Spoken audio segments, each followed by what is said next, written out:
The British government established Australian prison colonies, believing that it would crush the spirit of those sent to the other side of the world, but the opposite happened. By the early 1840s, a campaign is building against the transportation system.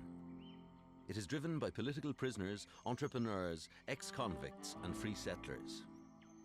You know, the thing about convicts who had ideas were that they did pass them on in their huts in the bush to their children, and you do wonder the extent to which that sort of inheritance then emerged in our early democratic institutions. They dream of new states with self-government and economic stability, and it is clear to achieve these goals, convict transportation must end. Finally, the anti-transportation movement became entwined with the struggle for democracy. Why? Well, the British government was imposing convict transportation on the colonies, and there were huge demonstrations. People didn't want this happening. What right did the British government have to impose this on them? So that became a call for control of their own government. John Frost is one of those prepared to challenge the system. As a magistrate and former mayor of Newport in Wales, he has seen at first hand the diabolical conditions the Industrial Revolution has brought to his native land.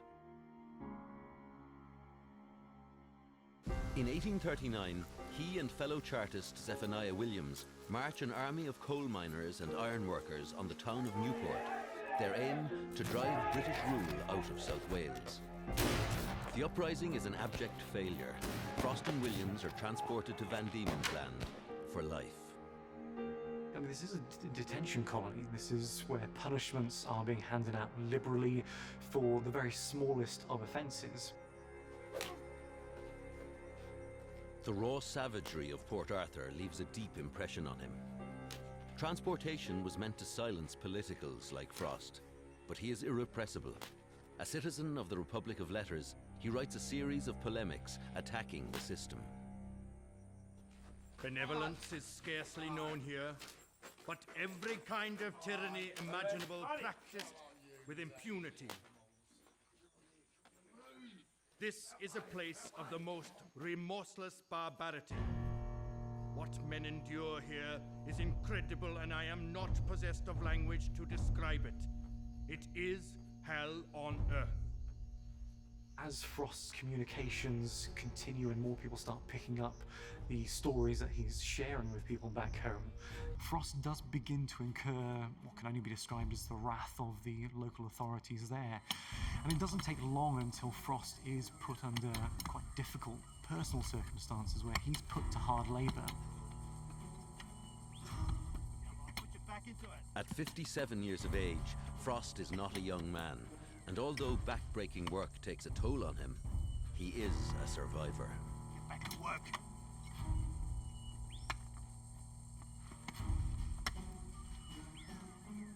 After 14 years as convicts, Frost and his fellow Chartist rebel Zephaniah Williams are finally granted pardons, but they are banned from returning home. Now a free man, Williams returns to the trade he knows best. This is the one, Collins. Coal mining. Let's peg the claim out. He embraces the entrepreneurial spirit sweeping the colony. Frost, however, sees no future for himself in Tasmania. My old friend, I will miss you. I wish you'd stay. This land is ripe with opportunity. The prejudice against us is too great. No help will ever be extended to a prisoner, nor to one who has been a prisoner, no matter how noble his intention. But I do wish you luck with your endeavors. Frost travels to the United States. He finds a willing audience for his tirades against transportation. I wish you now to listen to the state of society in Van Diemen's Land and the consequences resulting from the Convict Code. The cursed laws of England have brought the colony to the same wretched state as all others. Under the system introduced by Lord John Russell, each probation station has become a Gomorrah, full of crime, misery, and disease. It must end. It must end.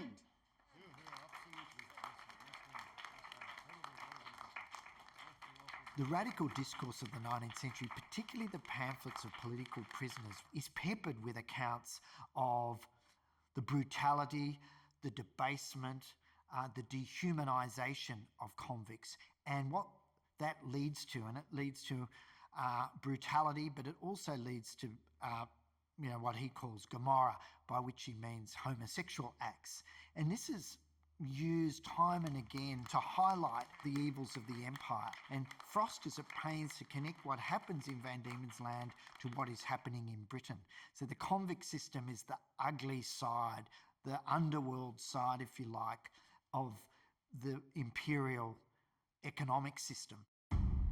As Britain is fighting against the anti-transportation movement, across the English Channel, Europe is in political turmoil.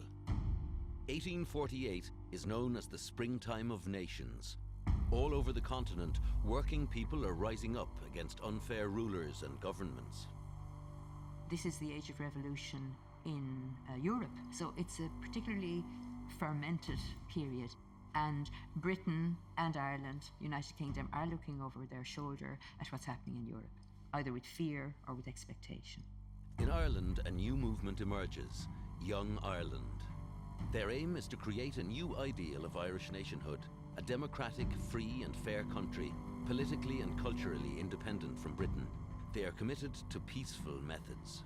Well, during the 19th century, there is a movement towards reform, towards political reform. And in a sense, 1848 is the crescendo of this movement. It's a time of hope where political radicals believe that they can reform a political system on liberal lines, as a political system which is seen as deeply corrupt.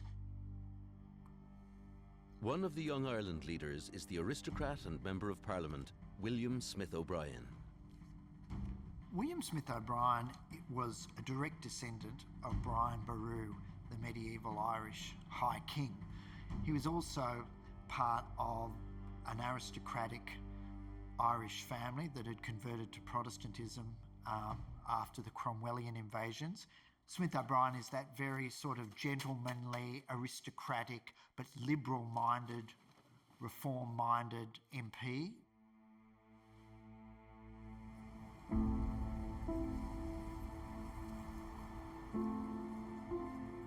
However, all that changes in 1845 when Ireland's potato harvest is destroyed by a fungal blight. When the harvest fails again the following year, hundreds of thousands of rural poor perish from starvation and disease. O'Brien becomes increasingly angry while the British government sits on its hands.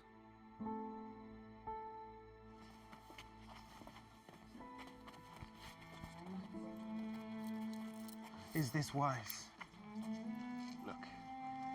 Look around you. We cannot stand by as our people starve in the midst of plenty. Every tide carries enough corn to feed thousands of Irish men, women, and children.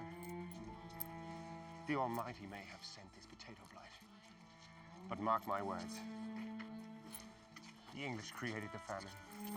O'Brien is radicalised by the potato famine. He sees this as the end of English legitimacy in governing Ireland. Can we stand idly by?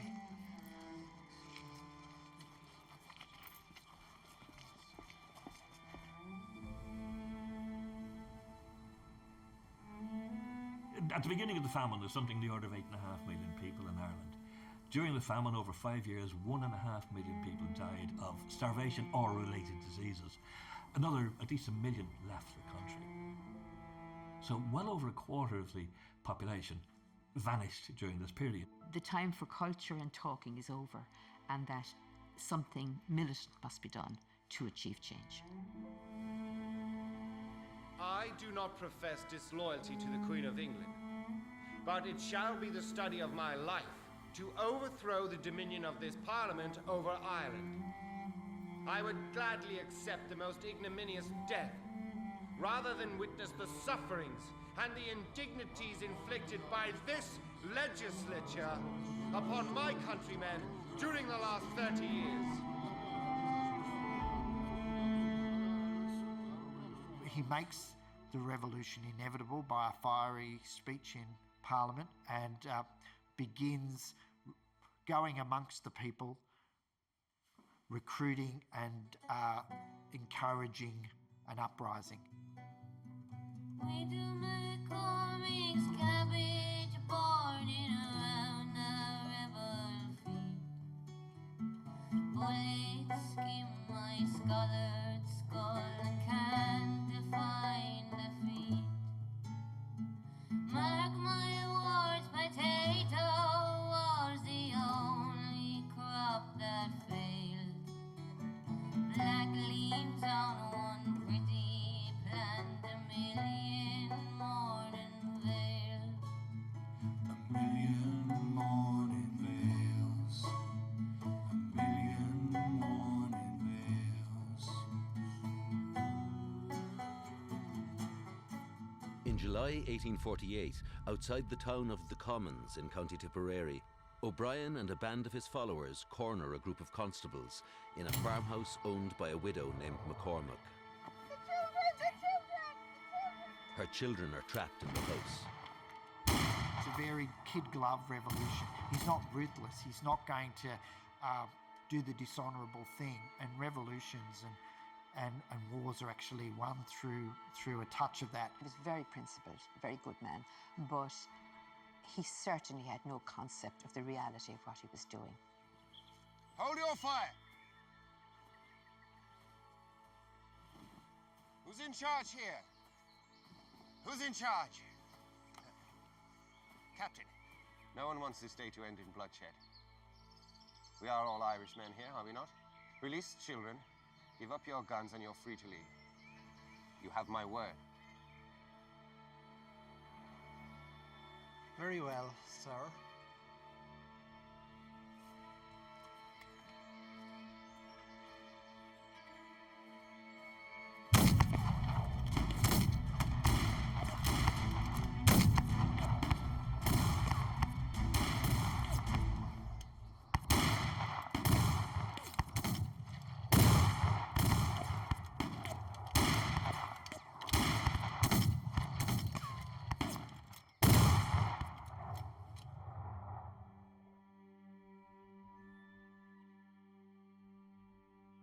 It's always depicted in British terms as a means of demeaning the Young Islanders, that this was the battle of Mrs. McCormick's cabbage patch.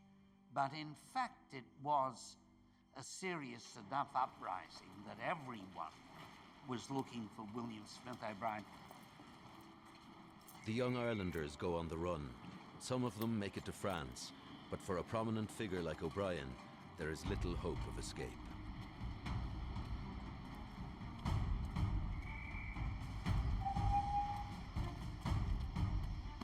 William Smith O'Brien, I'm arresting you for high treason. No, it's none of your business. No. For his part in the rising, William Smith O'Brien is sentenced to death. He's actually sentenced to be hanged, drawn and quartered. The ultimate punishment. Now, the last person who'd had that sentence was Robert Emmet. There is a huge outcry. A petition is raised in Ireland, Britain and the United States. Their sentence of treason was commuted, and they and other Young Islanders ended up in Van Diemen's Land. And what a story is that. The arrival of the Young Irelanders to Van Diemen's Land in November 1849 is an international event. Their trial and sentencing has captured the imagination of the world. Desperate to avoid even more publicity, the authorities offer them a ticket of leave, which is a form of parole that lets them avoid prison, while allowing the authorities to keep a close eye on them. When he got to Australia, he was told he could be on a ticket of leave, provided he promised not to escape. He said he couldn't give that promise as a gentleman, that he felt it was his duty to escape.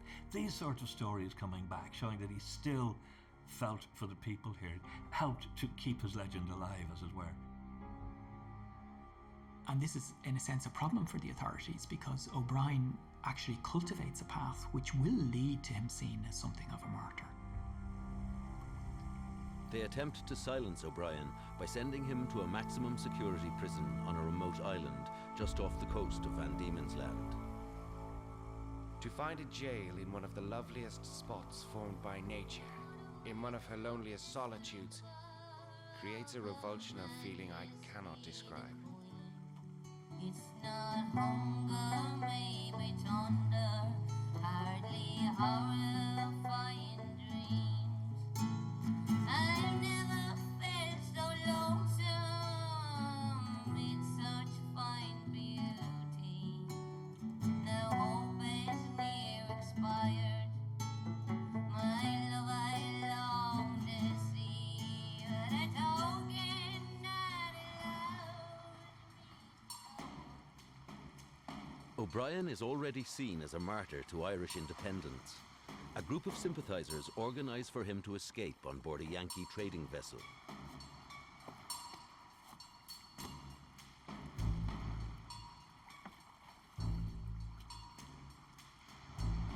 In a cruel piece of theatre, just as freedom appears within his grasp, the boat sent to pick him up turns back. The colonial authorities have known about the plan for some time.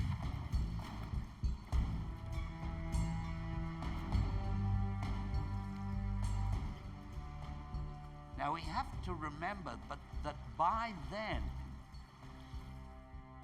these men were famous in Europe and the US. William Smith O'Brien was the Mandela of his age. He is sent to Port Arthur, a prison located on the Tasman Peninsula. The narrow strip of land joining it to the mainland is guarded by savage dogs. This is the most feared prison in the Empire. Although O'Brien is housed in a small cottage on his own, no guard, official or convict is permitted to talk to him, but he is allowed to write. Death must be terrible indeed, if it be not preferable to such a life as I have led since I left the shores of Ireland. Port Arthur is a spot which has witnessed more of human suffering than almost any spot of equal size on the globe. The convicts are not human. Their training in crime has made them sub-to-human, pre-to-human. And the system of British reformatory discipline has gone as near to making them perfect fiends as human wit can go. So William Smith O'Brien became a thorn in the side of the British government, and he used his period of imprisonment to make connection with the anti-transportation movement and became a kind of pivotal part of their campaign. Eventually, his many supporters across the globe convince him to accept a ticket of leave. Once free, he takes an active part in Australian politics and is feted by many of the prominent citizens in the colony. I've undergone imprisonment for 6 years. And as a transported convict, I've not only witnessed many different forms of penal discipline, but also the earliest processes of colonization. Now, it occurs to me that I could not employ my time more usefully than by endeavoring to frame a view of this society and thus develop for it the principles of organization, legislation, administration, such as are applicable in all free states. His popularity even leads a local newspaper to suggest that he would make a better governor than the British appointee, Sir John Denison. O'Brien becomes a frequent guest at the home of a fellow Irishman and one of the colony's strongest opponents of transportation, Captain Michael Fenton. Good night, Mrs. Fenton, and thank you. Fenton was determined to see Australia gain the democratic freedoms denied in his homeland. I see great opportunities for the future of this colony.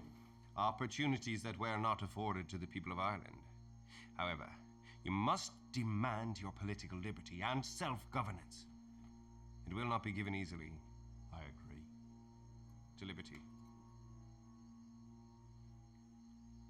So we did harbour the most distinguished of political prisoners in our day. During his time in Van Diemen's Land, William Smith O'Brien wrote a constitution for Tasmania. And when Tasmania got its constitution as a sovereign state in the mid-1850s, he said if Ireland had this document, we could live peaceably. So he was a statesman, really. He wasn't a revolutionary. But of course, Ireland had never got a document like the Constitution of Van Diemen's Land.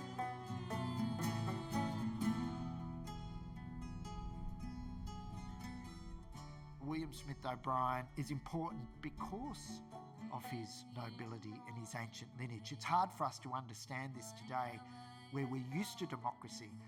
But for democracy and freedom of colonies to occur, you actually need people from the ruling class often to break off and join with the majority. And that's what O'Brien did. To liberty. In 1856, O'Brien was finally allowed to return home to his wife and children in Ireland. He retires from politics and dies in 1864, an honoured hero. Gentlemen like William Smith O'Brien are the exception rather than the rule. The majority of the 3,600 men, women and children transported to Australia as political prisoners were from the working classes. For these convicts, life in the colonies is harsh, brutal and full of uncertainty. Most are illiterate and do not cast a large shadow on history. Their lives are recorded in bureaucratic records, but their stories go with them to the grave. There are, however, exceptions. The stories of two Welsh rebels survive in remarkable detail because of the nature of their protests. And they blessed Rebecca and said unto her, Be thou the mother of thousands, and let thy seed possess the gate of those that hate you. This was the line from Genesis 24:60 that inspired the daughters of Rebecca, a rural jacquerie that enveloped parts of West Wales in the early 1840s. We talk about unrest in the coalfield and industrial discontent, but it's important for us to remember that in places like Wales, there was also rural discontent. A range of issues particularly important were the toll roads, because your small farmers, your common people, they needed to move their goods. In order to move their goods, they had to pay tolls, and that was becoming crippling for them. So it's not surprising that things like the toll gates, the toll houses, became targets. Now, if you're going to do things like attack toll gates, disguise is quite a good idea. The Daughters of Rebecca are the culmination of a tradition of violent political action in Wales. They have been called the hitmen of Chartism. Destroy it, lads!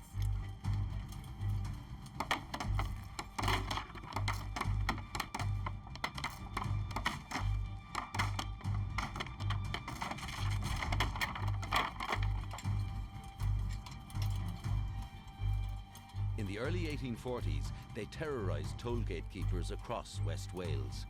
Operating under the cover of darkness, dressed in women's clothing, they smashed toll gates.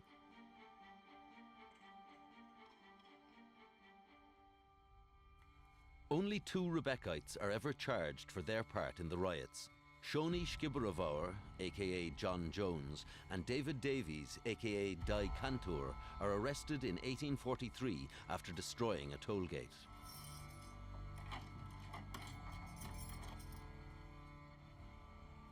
They make an odd couple.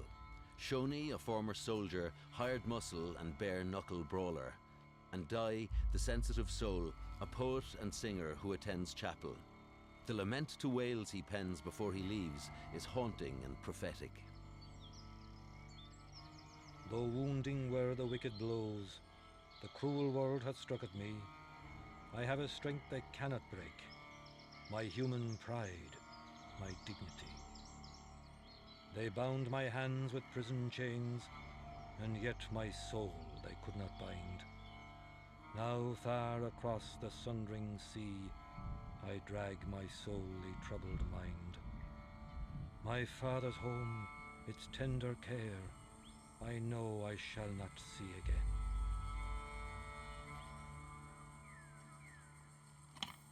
Get your back into it.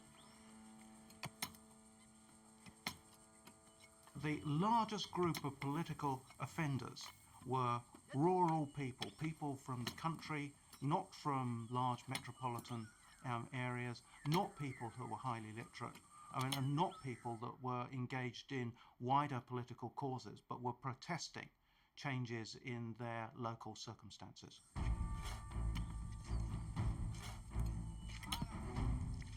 Shoney has been called the worst behaved prisoner ever to come to Van Diemen's Land.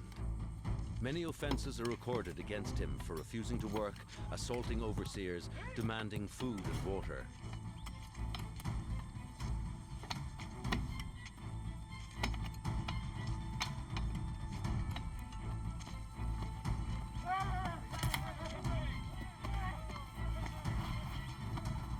He has been portrayed as a mindless thug, but was there more to Shoney? Was he standing up for his rights within an unfair system?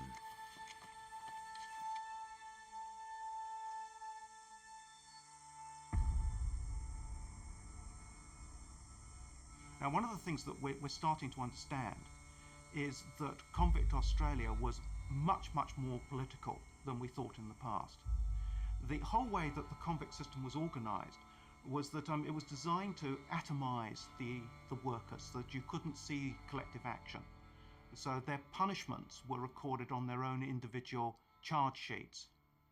It's only in a computer age when we extract the contents of each individual charge sheet and start to line them up, start to line up the dates in which the offences occurred, that we see how many gang strikes there were, how many times that convicts refused to eat their rations, downed their tools, ran away en masse.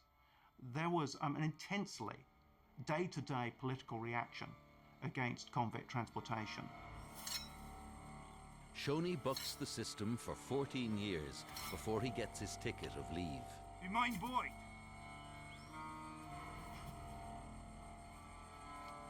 Be my boy! Nonetheless, during his time in the colonies, he received hundreds of lashes. His old friend Di Cantor also struggles in this harsh alien environment. Sing us a song! Your turn. Come on. Sing us that song. Come on. Oh. Like many convicts of the era, his fondness for a drink is his downfall. Being drunk on the job, failing to turn up for work detail, a fray in a public house, his offences are numerous. He is eventually reduced to singing for his beer at local pubs. Jack Williams and poor Joe were 3 gallon poacher boys. Their country all doesn't know. And find the Lord of the game.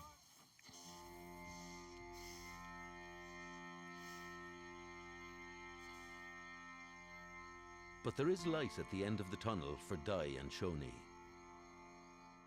Zephaniah Williams' coal mines go from strength to strength. By 1854, he has established a thriving business. My dear Joan, the climate here is one of the healthiest in the world and has little or no sickness. And when you come here, you will find a kind and hospitable people to meet you. If there are any farming men in Wales that would like to emigrate here, tell them I am prepared to furnish them land and render some assistance in cultivation of the same. Zephaniah Williams does what many Welsh migrants to the United States or other parts of Australia did, especially those who were establishing industrial enterprises, say coal mining, for example. He looks to Wales for the skilled labour to help him to run the mine. So in a sense, you could say that he's an emigration promoter. What you see before you is the product of a long struggle. I've got my pits into coal.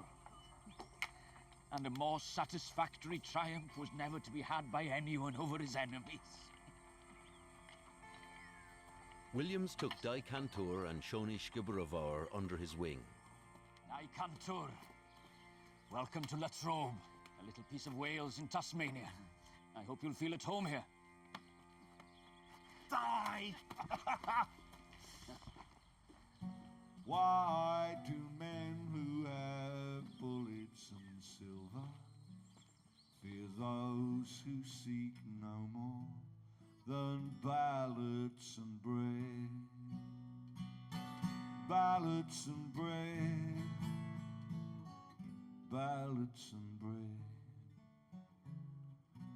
Those who seek no more than ballots and bread. Williams became known as the King of Coal. He passed away in 1874. He left behind 2 children who would continue his legacy. His grandson became a Liberal MP and served for 23 years. Zephaniah Williams' life showed that given an opportunity to participate, anyone could succeed and contribute to society. But in Britain, there are few opportunities for an ordinary person to succeed. The people's movement, Chartism, continues to challenge this unfair system. In London, one man comes to the fore, William Cuffe. The son of a freed slave from the West Indies, he is a tailor by trade and radical in his politics. In 1848, he is a prominent organizer of the largest Chartist rally in history, Kennington Common. The Chartists go to great lengths to ensure a peaceful rally, but the government are worried. Extra police and military are brought in, and Queen Victoria flees London.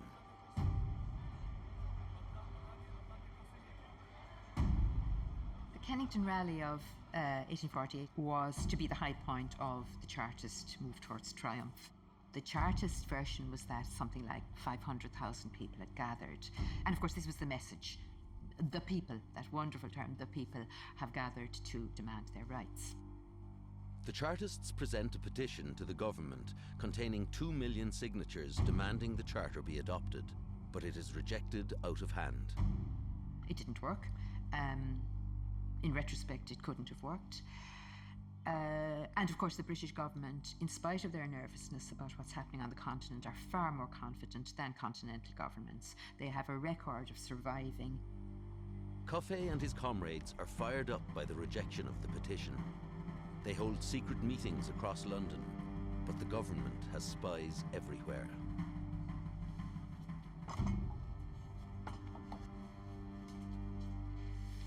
Every good act was set aside in Parliament. Everything that is likely to do any good to the working class is thrown out. But a law to restrain our liberties, well, that is passed in a few hours. My friends, the time has now come for action. There was a concept that runs through English radicalism, really all the way from the Peasants' Revolt in the 14th century, through the Civil War, through Chartism. They were coming forward with some really new radical ideas that everybody should be part of the political process. For the British establishment, these are dangerous ideas, and they are determined to crush Cuffe. William Cuffe, I'm arresting you for making war against the Crown. You got a warrant? Don't need one. Grab him, lads.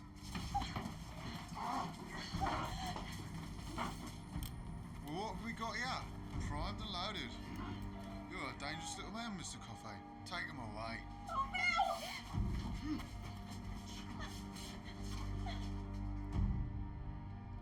We find the defendant guilty. Order!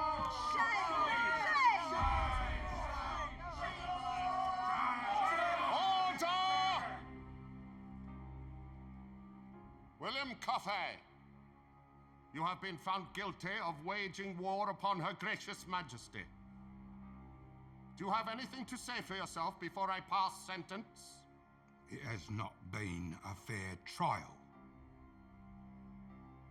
And my request to be tried by my equals has not been complied with. Everything has been done to raise a prejudice against me. And the press of this country, and I believe of other countries too, has done all in its power to smother me with ridicule. I ask no pity. I ask no mercy. I am not anxious for martyrdom. But after what I have endured this week, I feel I could bear any punishment proudly, even to the scaffold.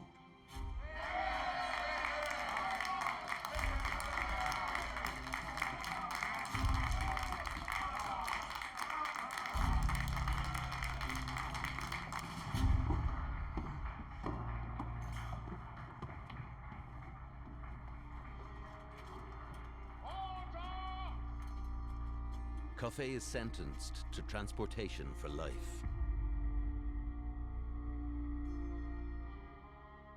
What is surprising is this man, who is clearly seen as treasonous and seditious danger, as a radical, very quickly rises to prominence in the radical movement in Tasmania. Fellow London Chartists raise money for his wife to join him in Van Diemen's Land. He arrives in a society still governed by the Masters and Servants Act. Workers are not allowed to leave their job without the permission of their employer, while the employer can sack workers without notice. The other thing which is interesting about Cuffe is he came from a West Indian background, so he knew about slavery. And Cuffe would have picked up very, very quickly on the way in which transportation was not just designed as a mechanism for punishing people for the crimes that they had committed, but it was a way of extracting cheap labour that would enable Britain's Australian colonial possessions to develop from the bodies of convicts. And that's just the kind of thing that would have really fired him up. Cuffe campaigns against the Act. His most famous speech would be on the stage of the Theatre Royal in Hobart.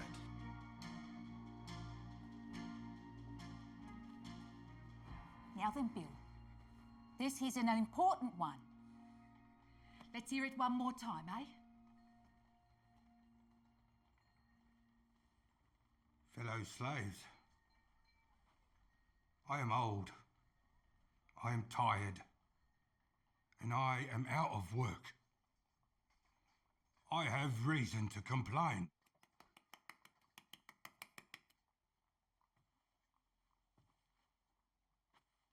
The working classes of this colony have amongst their body many intelligent men with minds capable of the highest acquisitions, unless they have the moral courage, the manliness, and the determination to rise up against a measure which will forge the galling fetters of tyranny and injustice upon their liberty.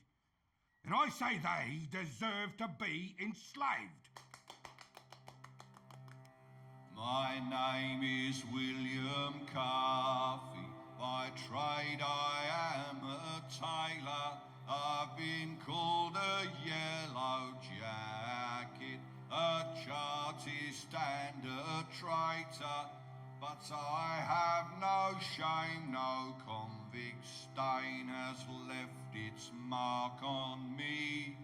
For I am that rarest of all birds, an English revolutionary. For he is that rarest of all birds, an English revolutionary. It is the British Empire's boast that slavery's done away.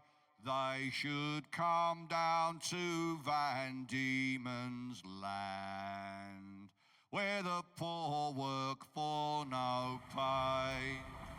In 1853, the Anti-Transportation League succeeded in ending transportation to Van Diemen's Land, and the battle is finally won in 1867 when the Crown agrees to stop sending convicts to Australia. In October, the last convict ship leaves Britain for Western Australia. On board the Hougoumont are 66 members of the Fenians, the last political convicts to arrive on Australian shores. Backed by Irish Americans, the Fenians are the first rebel group to emerge since the famine. In 1867, they launch a series of chaotic raids in Ireland and on the British mainland. The advantage now was that the diaspora were coming in. Those who had gone out through the famine beforehand, during the famine and afterwards to the United States.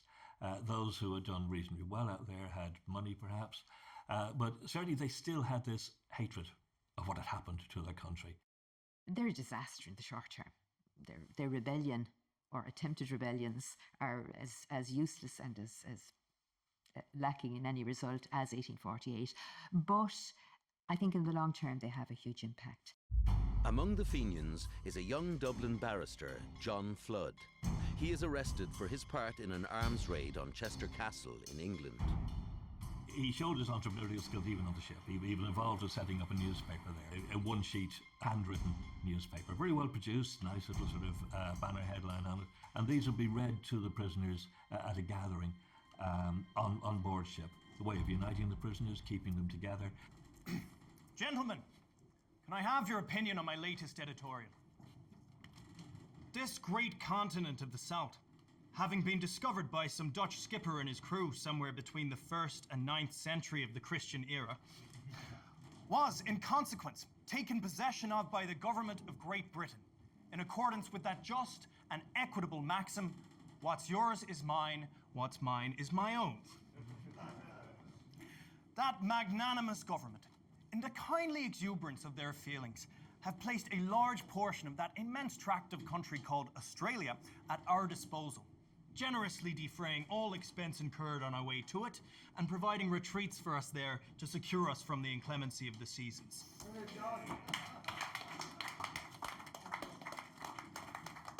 What you have to say of the Irish people of that period, they could deliver a Jeremiah, a condemnation from the mountaintop. Like, if they'd had artillery like that, they would have won all the battles. But they could sweep the field with their contempt and their oratory.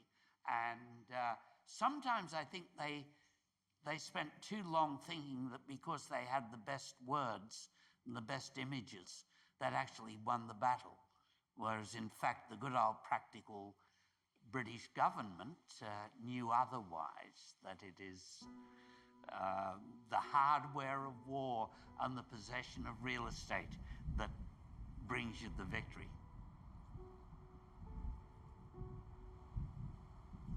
As a convict, Flood is put to work as a surveyor, helping to develop the growing colony. Mark. Flood is a model prisoner who sees the possibilities for an Irishman in Australia. He receives a ticket of leave in 1871. In Sydney, Flood establishes a newspaper called The Irish Citizen, aimed at the many Irish Australians in that city. The latest edition here.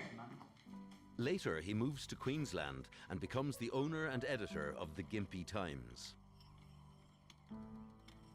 Political and social change requires a change of the heart as well as a change in the mind. And these are both done through media and culture. So it's one thing to have battles and revolutions, but you actually need to change the way people think or show them possibilities. Ultimately, their goals were achieved. That is, the extension of democracy to all people, including working class people. But it was achieved because they were brave. They had the strength of their convictions. They were prepared to surrender their liberty for what they believed in. Australian democracy was achieved through the liberal reform movement that was once considered a very radical, dangerous idea, and the political prisoners of the 19th and late 18th century suffered for.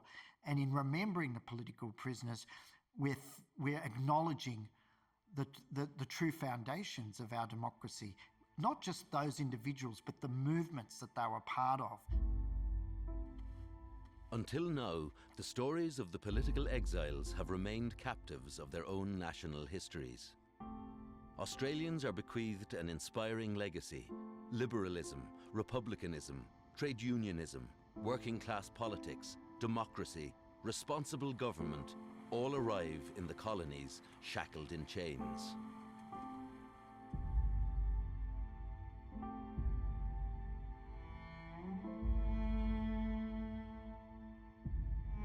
William Cuffe lived long enough to witness the departure of the last British Army regiments from Australian shores. He sees the arrival of the 8-hour day and many of the civil rights to which he had dedicated his life. When he dies a pauper in 1870, there are glowing obituaries in newspapers across Australia and Britain. Cuffe saw the Chartist dream of votes for all men become a reality across much of Australia. In Britain, it would not be until 1918, after World War I, that a man like him would be allowed to vote.